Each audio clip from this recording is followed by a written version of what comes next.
we are now past the holiday season. We're getting towards the tail end of the year, but we still have one more wrestling pay-per-view to talk about. It is now time to give you my predictions for AEW World's End. Of course, I'm Daniel Strunk. Welcome back to QuickTime Reactions. And I'm actually very, very excited about this show. We got a lot of good matches. We have the conclusion to the Continental Classic. And outside of that, we also have some pretty interesting matches. So, without further ado, let us get into all the stuff that's on the card. On the 0 hour, we have Sisters of Sin versus Hyen and Maya World. And if I was to hazard a guess as to who would win this, I'm going to say Sisters of Sin. And I only say that because they do have Tekla. They might have Tekla out there as a bit of a distraction going on. So that's why I give the edge to the Sisters of Sin. As of right now, there is only one match on the 0 hour, but if there are more, I will cover those in the review of the show. Moving on to the main card, we have an 8-person mixed tag match being labeled as, or being advertised as, a mixed nuts mayhem match. Don't know what that means, but we're going to see tomorrow. Or today, later on today, whatever, whenever this is getting posted. We have the Deathriders and Marina Shafir. Well, I say Deathriders and Marina Shafir. She is part of the Deathriders. The Deathriders, which are, Claudio, Garcia, Yuta, and Shafir, taking on Timeless Tony Storm and the Conglomeration, which are Roddy Strong, Orange Cassidy, and Mark Briscoe. This is going to be absolute carnage. I was there at Dynamite, in which Tony Storm and Marina Shafir were in that holiday street fight match. So I know how physical those two can be, because I witnessed it up close and personal. Like, I witnessed Tony grab a champagne bottle and cracked it over Shafir's head. So I know how, absolutely crazy these two can go. And like I said, absolute carnage. If I had to give the edge,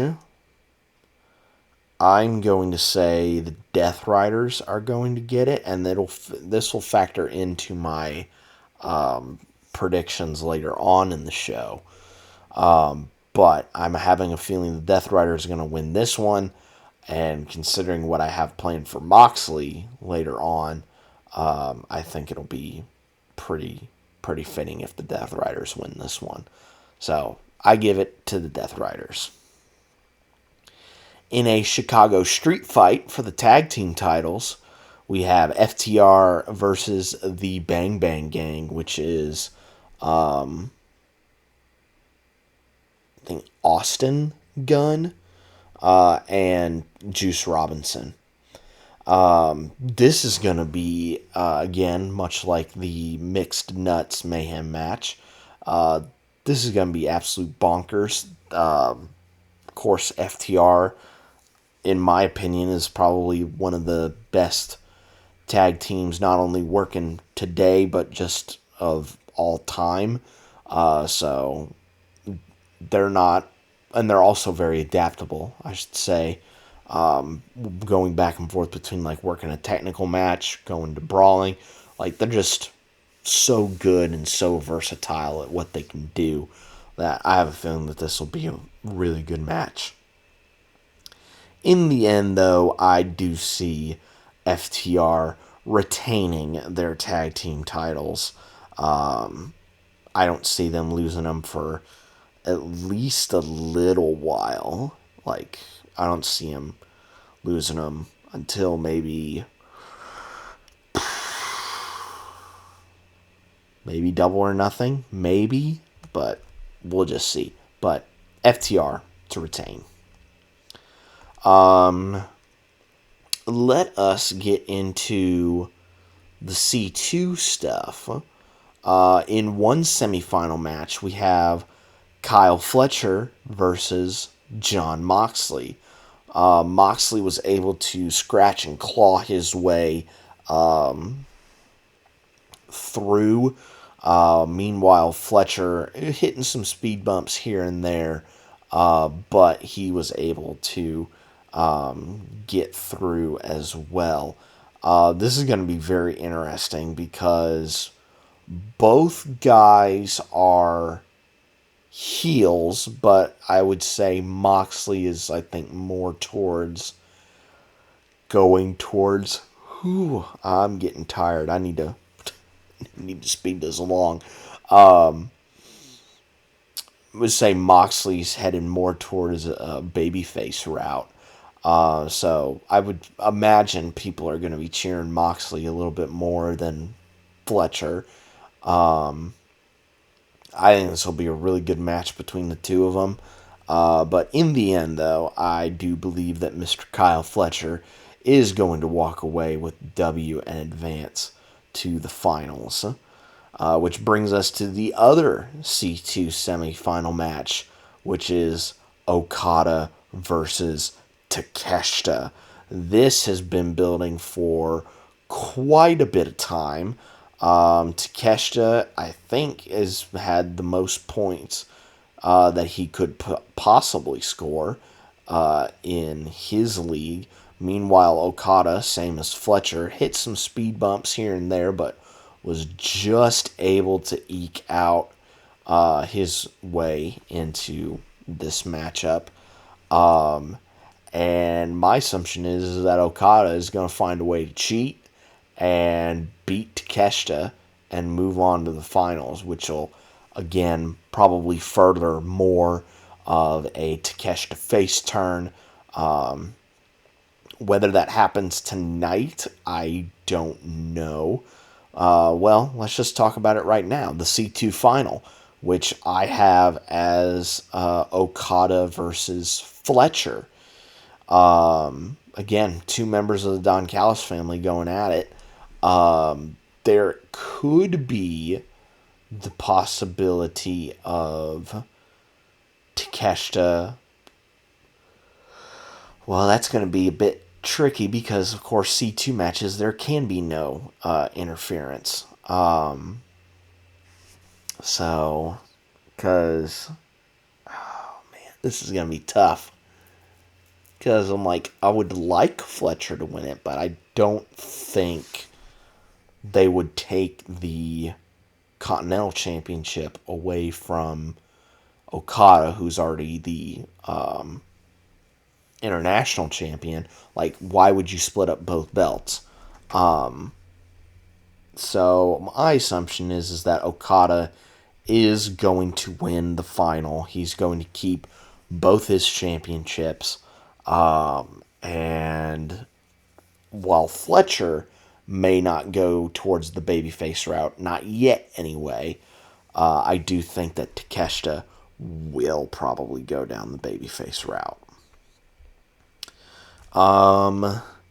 In a bit of a grudge match, I would say, Darby Allin will be taking on Gabe Kidd. Of course, Gabe Kidd has been kind of associated on and off with the Deathriders, and Darby Allin has been a constant thorn of the Deathriders. He was recently, I should say Darby, was recently hospitalized with something. Don't quite know, but he is, He is back to wrestle Gabe Kidd in this matchup at World's End. This is going to be very interesting. Power versus speed and agility. I just have a feeling Gabe is just going to ragdoll Darby throughout a good portion of this matchup. Of course, Darby is going to make his, comeback here and there. If I had to pick a winner, I would say, I'm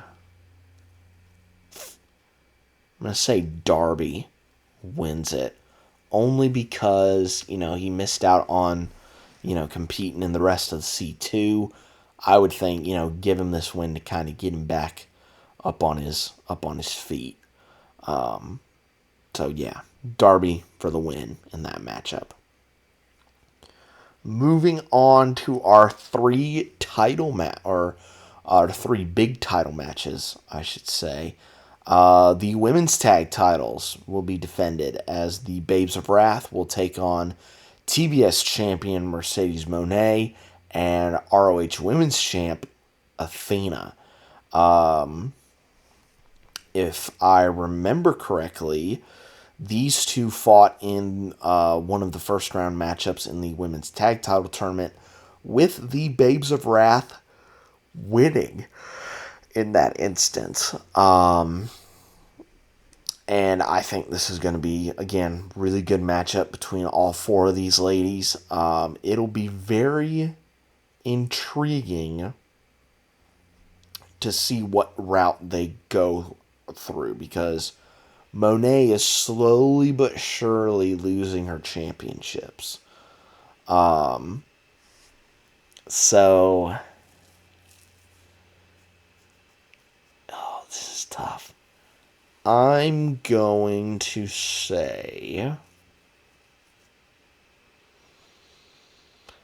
that the Babes of Wrath are going to retain the women's tag team titles. And the only reason I say that is because I think they're going to continue with the downfall of Mercedesmone. Like, she's not able to win the women's title, and I don't think she'll be able to win the tag titles until she starts, shedding some of the belts that she has. So I have Babes of Wrath winning this.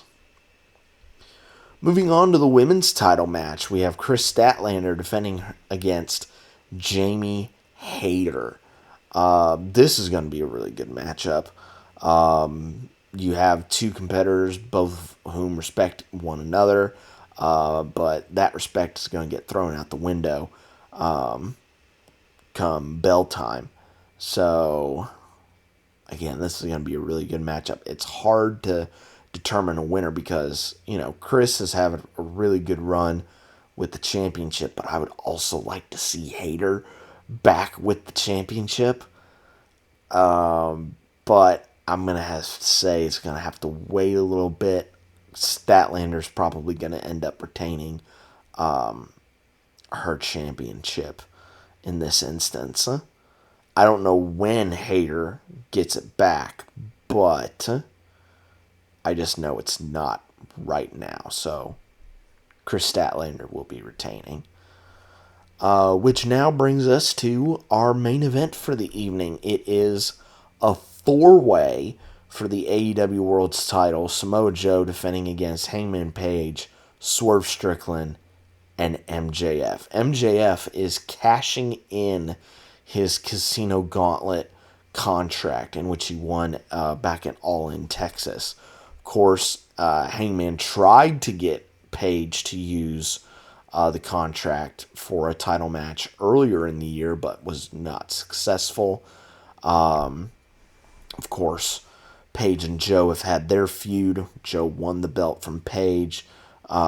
Page and Swerve have their history.